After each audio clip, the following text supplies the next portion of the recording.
In April, I asked for a copy of the suspect's personnel file. It's taken several months, a lot of pushing for our attorneys, but the district finally gave me these public records. After fighting for school records and scouring police files, I found out Geathers was not fired or suspended after the district itself reported him to the police for possible child pornography. We've just confirmed that Marvin Geathers was named the Classified Employee of the Year in 2015 for CCSD. They allowed this to happen. The school district has repeatedly told us that there's nobody working in the schools, the district, who really remembers what happened back then.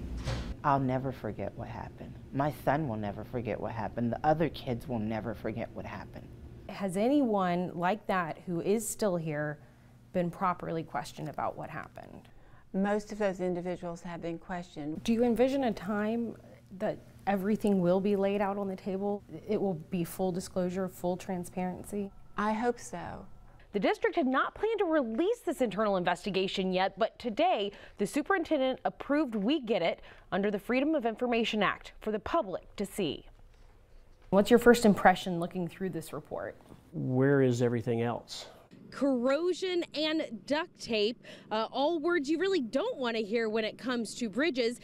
Emergency workers I talked to say they're seeing violations of this law all the time, but there's only so much they can do to enforce it because they're tied up on the original emergency scene. It's a situation where ambulances, fire have to get through traffic as quickly as possible because for this person it could be life or death.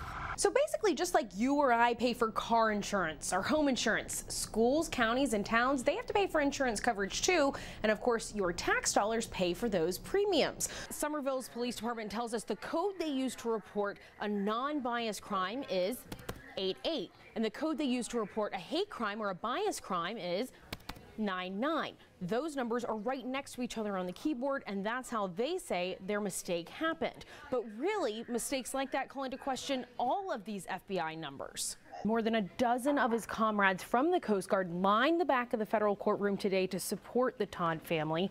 Prosecutors got what they were hoping for, 3 consecutive life sentences for Evans to be served back to back to back, a symbolic way for the judge to make sure Evans never gets out of prison. Know that this is not something you should decide on the spot just because someone shows up at your door with a good deal. They may not even work directly for a solar company. He claims that he and the principal of Dunston, Janice Malone, knew that there was porn on the laptop but did not know it was child porn, so they allowed Geathers to keep working. For Live 5 Investigates, I'm Carter Coyle.